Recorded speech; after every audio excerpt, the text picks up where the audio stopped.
Hi, this is Joe again with another movie review. Excuse me. For discussion in this video, I'm going to be discussing the 1987 film, The Untouchables, starring Kevin Costner, Sean Connery, Robert De Niro, and a very young Andy Garcia. Because for those of you who don't know this movie, this is the movie that was based not only on a true story, but it's also based on the famous 1950s, early 60s television show of the same name. Of course, this is a movie about Elliot Ness, played by Kevin Costner, who was a Treasury agent in the FBI, and was asked by the FBI to go to Chicago to try and clean it up. Because the mobsters, this is 1930 Chicago, where the mobsters have been trying to take over the whole damn city, and the whole city of Chicago was corrupt. In the time, and I think Chicago is still corrupt even to this day. But they were really corrupt in the state, especially during the time of Prohibition with all the bootleggers. And of course, the cops, or at least the clean cops. I mean, the cops that aren't dirty, they weren't been paid off by the mob or anything else, trying to clean up the city, and they couldn't do it because the judges were dirty, the lawyers were also dirty, and because, like I said, the mobsters were almost pretty much running things in Chicago at the time. So Kevin Costner, who played Elliot Ness, was asked to go clean it up. And so how can he clean, and his problem was, at least in the beginning of the film, was how was he going to clean up the town if everyone else is corrupt around him? So he decided to form a team of cops or federal agents that were, untouchable. That's how he formed the Untouchables, because these cops were incorruptible. And because he picked guys who knew who were not on the take. And of course, the first one he recruited was the Sean Connery character, which he was very early. He's like a regular Irish. It was pretty funny because considering the fact that Sean Connery is actually Scottish, we were playing an old Irish flatfoot, an Irish cop in Chicago. And then of course he later on recruits and fellow accountant, and then of course he also recruits Andy Garcia, who was a recruit in the Chicago Police Academy. So he has four guys, or three other guys, including himself, to fight Al Capone. And of course, slowly but surely, Kevin Costner makes his bust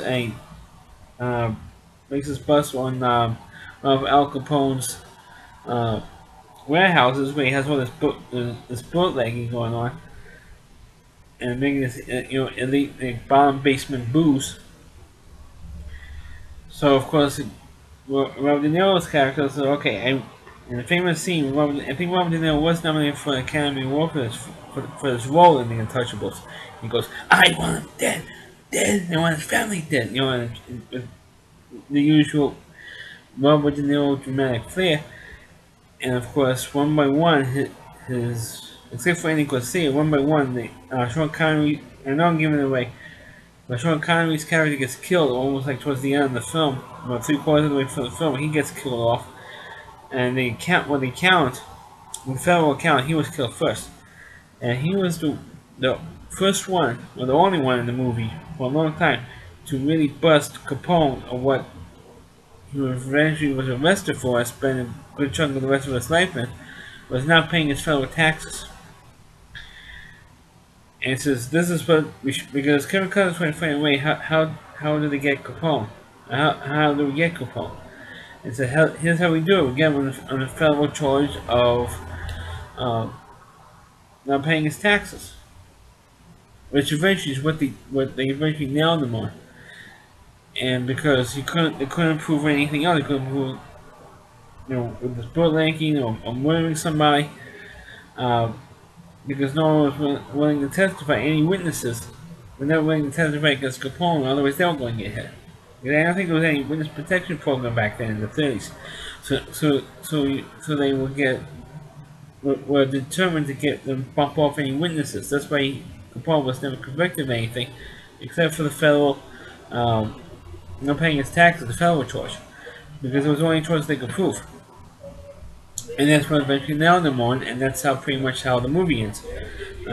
With the trial, with him, with his lawyer deciding to plead guilty or not paying his taxes.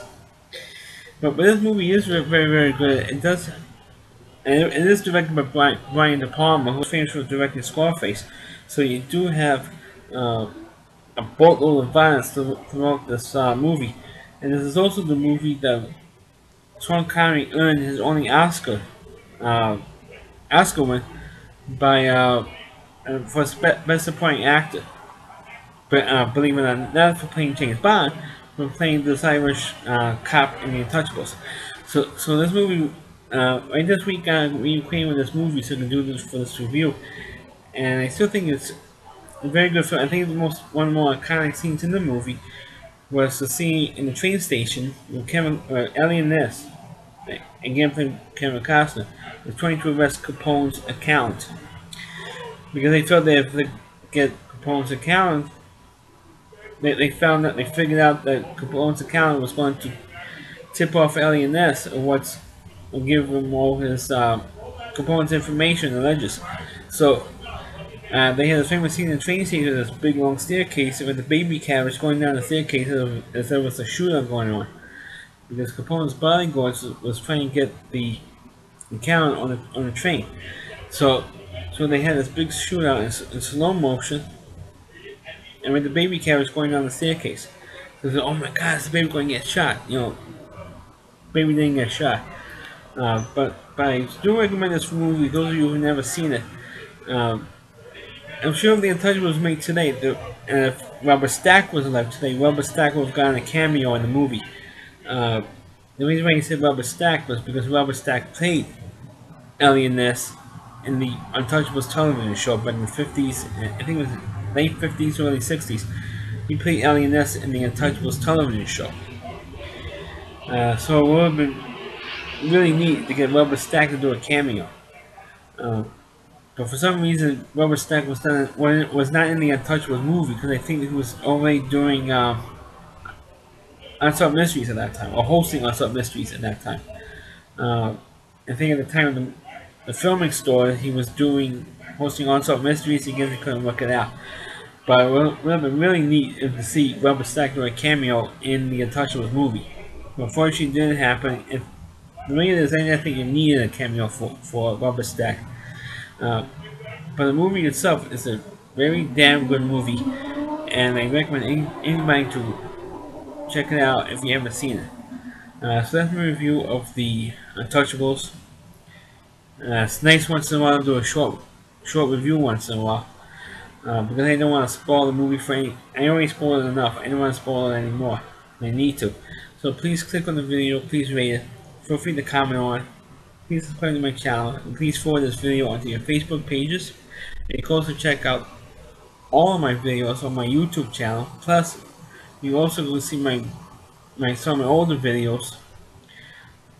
If you want to save more time when searching for them, you can check out the website rowdyc.com. It's all WDY.com. You can also check out Rowdy Reviewers content. He does TV trash videos. He does, I think, over 150 shows. All of his videos are at least very good, very entertaining videos that he has done with TV trash and Wrestling Mark and some of these other characters that he has done in his shows, and it's very good, very entertaining, and so is some of his other content on his channel. That's one of his contributors on his website. So check out his website for not only my older videos but his videos as well.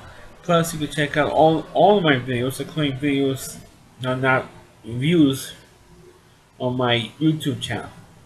Thanks for watching. Catch you next time.